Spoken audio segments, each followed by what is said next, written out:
maternidade, está no item 50 de um livro chamado Espírito da Verdade. Esse livro foi feito sob 4 mãos, ou 2 do Chico e 2 do Valdo Vieira. Não sei se eles escreviam com as 2 mãos, acho que só com uma, né? Então foi feito as 2 mãos, não 4, do Valdo Vieira e do Chico, sob a coordenação de alguns espíritos amigos, André Luiz, Meimei, Emmanuel, Bezerra de Menezes, e alguns até desconhecidos que nem quiseram se apresentar, colocaram só o início do seu nomezinho, assim. No caso, o Sérgio, eles colocavam só o S, talvez ele não queria mostrar o drama dele para ninguém, assim, não queria se apresentar diante do drama, não é? Aí eles colocavam só a primeira letrinha do nome para se identificar.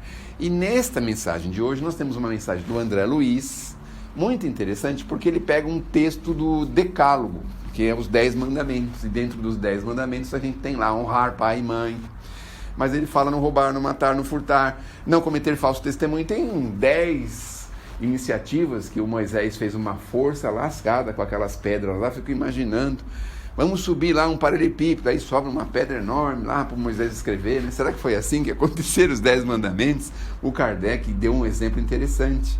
Dizem que os espíritos pegavam 2 pedras, juntavam uma com a outra e as pedras saíam escritas. O Kardec deu um exemplo, tem uma colocação dessa numa das obras dele, desse tipo de mediunidade, não é?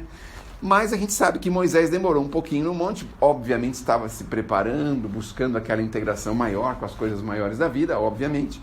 E aí ele trouxe aqueles mandamentos maravilhosos que nós temos até hoje, e que Jesus, quando chegou aqui à Terra, ele disse, não, vamos simplificar, porque a ideia de Jesus é sempre simplificar, né? Vamos simplificar. Em vez de ter 10, nós vamos ter um que desdobra em 2. Amar a Deus sobre todas as coisas e o próximo como a si mesmo. Olha que belezinha, né? A simplicidade de Jesus é uma coisa assim. Eu não sei se vocês já ouviram essa passagenzinha, mas tem um senhor que foi até candidato, ele queria ser presidente, e o pessoal achava que ele era meio fora do eixo, um senhor chamado Enéas. Impressionante a inteligência desse homem, porque ele falou, eu não posso deixar de acreditar em Deus, porque ele, além de querer ser candidato, ele não era uma pessoa comum, ele tinha muitos dons, muitos dotes intelectuais, ele era médico, era professor, era uma pessoa muito estudada, apesar daquele jeitão dele, ele tinha uma capacidade intelectual imensa. E numa das suas palestras para alunos de faculdade de medicina, então ele falou uma partezinha sobre por que ele acreditava em Deus. Porque ele pegou um código genético e disse que dentro desse código genético, apenas um código seriam capazes de escrever 50 mil livros, se fosse desfazendo ele, e se quando desfizesse, colocasse uma letrinha em cada um desses códigos. 50 mil livros. Ele falou assim, será que nós nascemos do nada? Então, ele chegou à conclusão de que realmente existe uma inteligência muito grande por trás, não é? Bom, mas aí o André Luiz discursa sobre a maternidade, porque tem lá nos 10 mandamentos honrar a pai e mãe. O Kardec também tomou cuidado com isso, porque o Kardec tem uma passagenzinha muito interessante, quando ele fala para a gente, ele assim, insiste com a gente, que nós precisamos dar o melhor para o nosso pai e para a nossa mãe. Aí vem um amigo espiritual e fala assim, não é aquele negocinho de você ter uma casa e botar seu pai e a sua mãe no fundo. Não é também aquela ideia de você ter a sua casa e botar a sua mãe para trabalhar? Para fazer comida, cuidar das suas crianças, lavar a roupa, cuidar da casa, não ser a sua o quê? Governanta. A senhora veio da Espanha? Não. É empregada mesmo. É empregada. Então, eu falei brincando em Espanha porque eu vi um filme e naqueles palácios lindos, né? Sempre tem aquela figura daquela mulher que toma conta dos outros, né? A tal da governanta, né? Mas então, fazer a mãe isso, né? Fazer com que a mãe trabalhe, dê para ela o mínimo necessário para que ela possa sobreviver e achar que está honrando o pai e a mãe. Então ele sempre sugere assim, vai um pouquinho mais, dê um pouquinho de conforto, alguns agrados, alguns mimos. Veja que os espíritos não são contrários a alguns supérfluos. Veja, eu fiquei pensando assim, se eu fosse mãe, talvez daqui umas 20 ou 30 encarnações você mãe, não é? Por que a senhora está rindo? É pouco, 20 ou 30? Eu acho que é pouco 20 ou 30, né? Porque a gente que está acostumada a escorregar na maionese, né? Meu Deus do céu, o homem é um bicho terrível. Mas daqui a 20 ou 30 encarnações a gente vai ser mãe, por exemplo. Eu fico pensando assim, aí eu tô lá ajudando minha filha, com os filhos, a falar: ai mãe, deixa tudo isso e vai no cinema hoje. Olha que beleza, né? Eu falo: nossa, que beleza, meu Deus do céu. Ah mãe, larga tudo isso e vai fazer uma viagem, vai fazer um passeio. Já pensaram? Que coisa, né? Aí a mãe obviamente vai falar assim: ai não, filho, é muito caro, né? Não, mas não tem problema, a senhora merece muito mais do que isso. Se precisar, eu vendo a casa para dar uma alegria para a senhora. Já pensou o filho falar isso? Lá em casa tem um filho que eu quase, olha, agradeci tanto a Deus por ele. Sabe por quê? Porque ele viu lá que tem mais 4 comedores de arroz e feijão em casa, além dele que saiu, né? Aí ele falou assim: olha pai, eu vou dar um código do Netflix para o senhor pôr para as crianças. Falei: meu Deus do céu, me deu o código do Netflix. Ele pagou, né? Não, ele tem o dele e parece que pode dar 3 ou 4, não sei como é que é esse negócio. Aí ele deu um para mim, falei: meu Deus do céu. Eu falei: meu Jesus, misericórdia, nós ganhamos o código do Netflix. Mas não é uma bênção quando o filho faz isso, meu Deus do céu? Porque ao contrário, o que eles sempre fazem? Vai lá pegar o seu. Ou pegam o nosso, estão sempre pedindo as coisas, nunca oferecendo nada para o pai e para a mãe, não é isso que acontece? Não, o código do Netflix. Outro dia estava assistindo e falou: ô pai, mas eu dei o código para as crianças ver os desenhos, não é para o senhor ficar vendo as suas coisas? Ai, desculpa, eu entendo, tudo bem. Então, quando a gente tiver a capacidade de ter a maternidade, a Meimei tem uma colocação bonitinha, porque diz que ela estava lá no céu, a mulher estava lá no céu e estava reclamando. Falou: escuta, Senhor, o Senhor deu o mundo inteiro para os homens que ficam lá disputando, eles são donos da terra, e para nós não deu nada. Como é que a gente faz? Que a gente fica lá entre 4 paredes, o homem chega a hora que quer, sai a hora que quer, faz o que quer e a gente fica lá. Ai, eu preciso de uma companhia. Aí disse que o Todo Misericordioso ofereceu para ela um bebê e falou: agora você vai ter uma companhia, que é o filho, né? Olha que beleza, né? E a mãe faz tudo pelo filho, né? Essa conversinha que eu falei do Netflix é eu que estou falando que sou pai. A mãe jamais faria esse comentário, mas eu sou pai, né? Então vocês conseguem entender, né? Então, ela é sua mãe? É a sua mãe? É, né? Tá bom. Mas eu não sabia, viu? Eu tô falando assim porque é o tema de hoje, tá bom? Não leva nada a sério, não, viu? Então nós estamos buscando essa ideia, e a ideia é justamente essa, a ideia de que na maternidade a mulher tem a sublimação. Mas eu vi um conceito muito lindo, e o conceito muito lindo que entrou muito fortemente dentro de mim é o seguinte: a mãe tem a chave da vida. Isso é uma coisa importante, interessante até de saber. Ela tem a chave da vida na Terra, porque aqui ela é mãe de sábio, de intelectual, de político, de pessoas com problemas, de pessoas sem problemas, de pessoas resolvidas, mal resolvidas, de todos. Mas tem um detalhe: ela tem a capacidade de ir esvaziando os umbrais da vida. Olha só, ela vai esvaziando os umbrais da vida, trazendo esses espíritos para crescerem, para evoluírem, para se desenvolverem. Veja que coisa linda que é isso.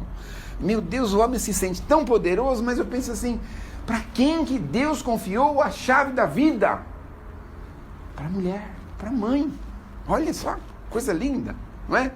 Então ele está falando assim, mas o André Luiz, ele pede alguns cuidados para a mãe. E qual dos cuidados que ele pede?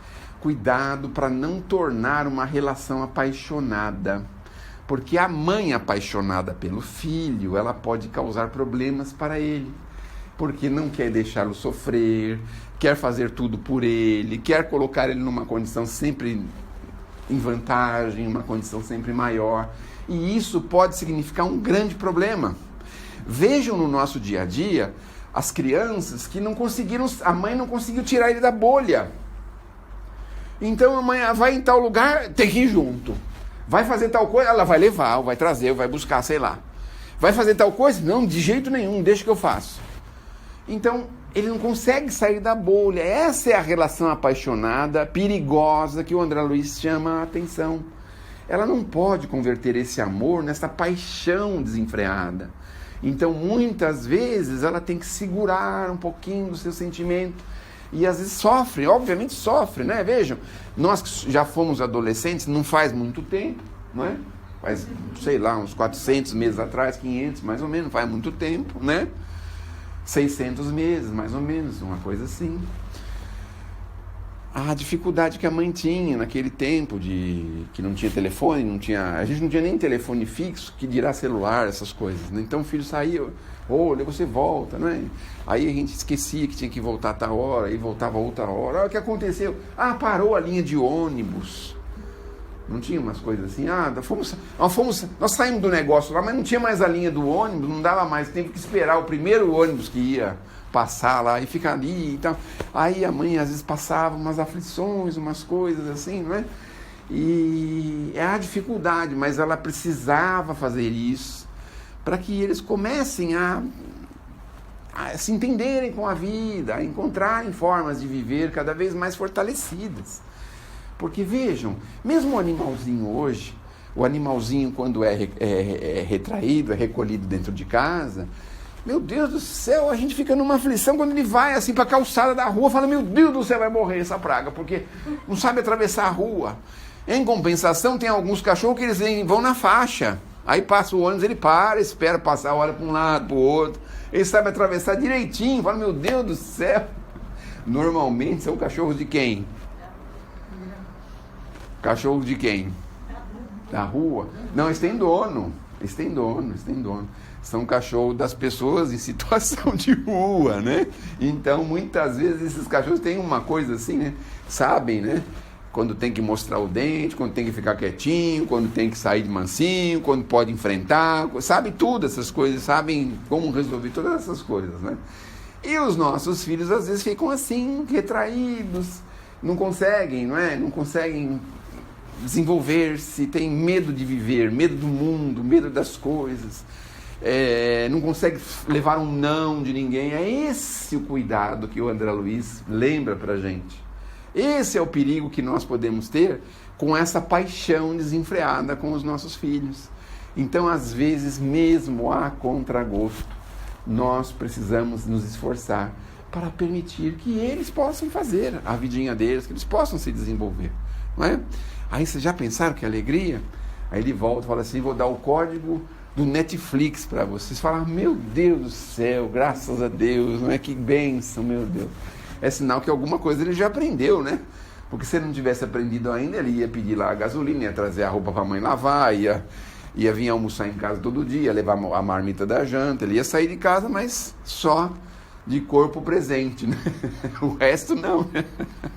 Então, devagarzinho, nós vamos entendendo que a maternidade é a chave da vida. Nós temos a mulher tem a chave da vida, e com a maternidade é que nós vamos desenvolvendo. Vejam, todos os autores, românticos ou não, têm na figura da mãe aquela coisa do amor, né? O amor de mãe é uma coisa que não se iguala a nada, não se tem igual, não é?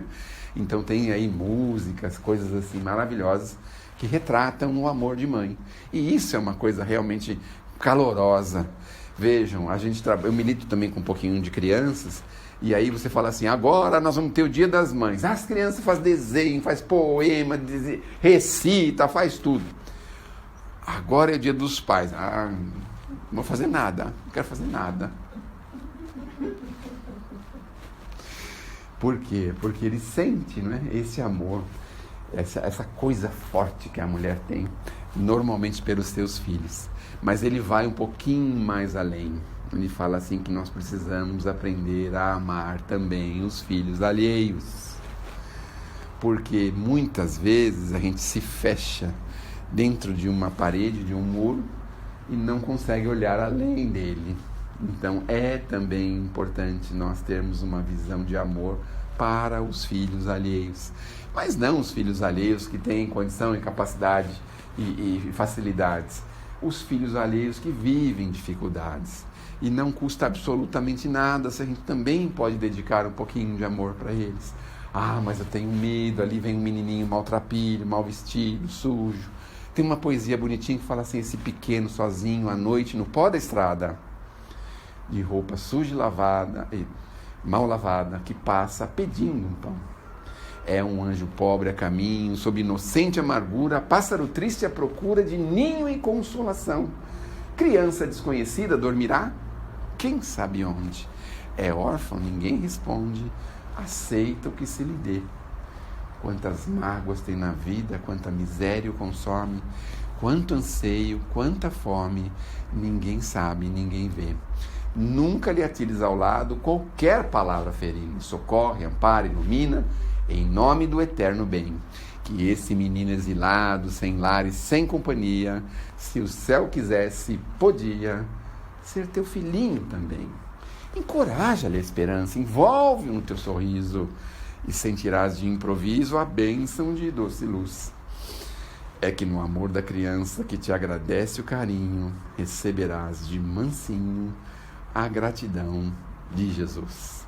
Então vejam, quando a gente consegue olhar um pouquinho além dos muros e consegue alcançar essas crianças, então nós com certeza estaremos fazendo uma parceria com Jesus. É claro, está cada vez mais difícil a gente alcançar essas crianças com muitas dificuldades, especialmente na nossa cidade grande. Graças a Deus tem se desenvolvido, aí tem benefícios sociais, tem uma série de providências que nós hoje conseguimos conquistar ao longo de todos esses últimos anos. Então nós temos dificuldades, mas a gente percebe que ainda existem muitas dessas crianças que muitas vezes não estão na nossa cidade, estão em lugares mais afastados, em cidadezinhas mais distantes, ou às vezes também elas têm todo o recurso material de que precisam, mas lhe falta o recurso espiritual, o recurso moral, o recurso do amor, não é? Então o pai é capaz de dar tudo o que for preciso, mas muitas vezes ele não consegue oferecer um pouquinho de atenção, um pouquinho de carinho, um pouquinho de amor. Eu me lembro um caso com meu filho, acho que dá tempo de contar esse caso.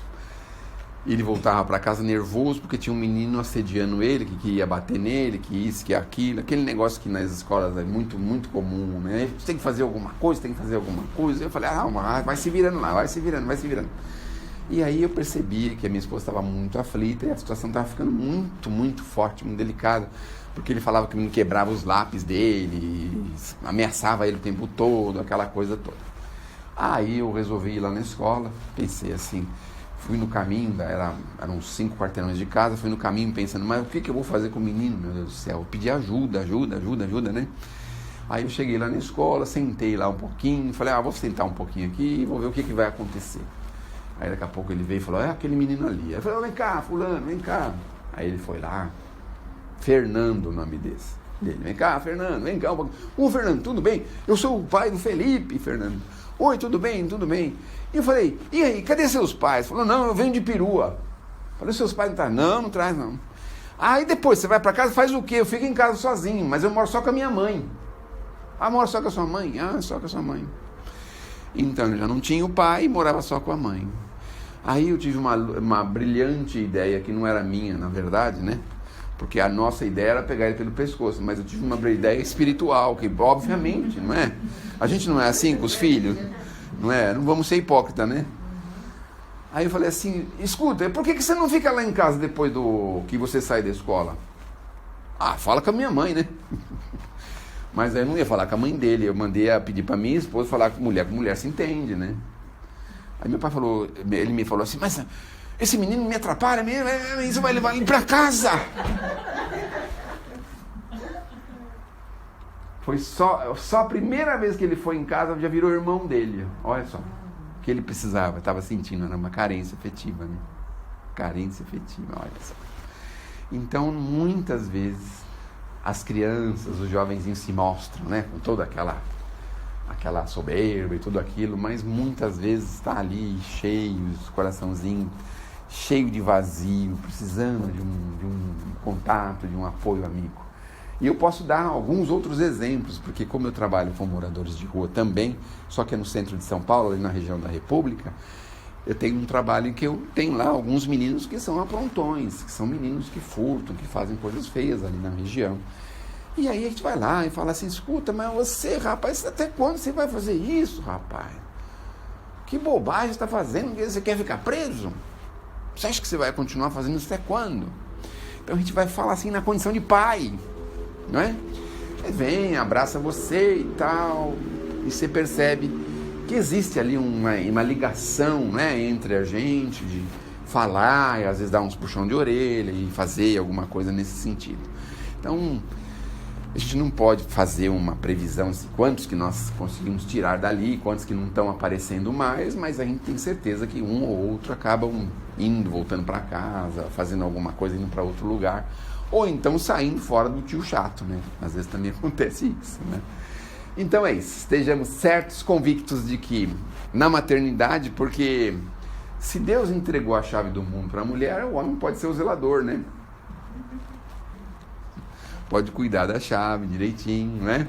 Se ela tem a chave do cofre, né? Então, no banco, por exemplo, o banco não cuida bem do gerente, o gerente ganha benefícios, ganha um bom dia porque ele cuida da chave do dinheiro lá do cofre, né?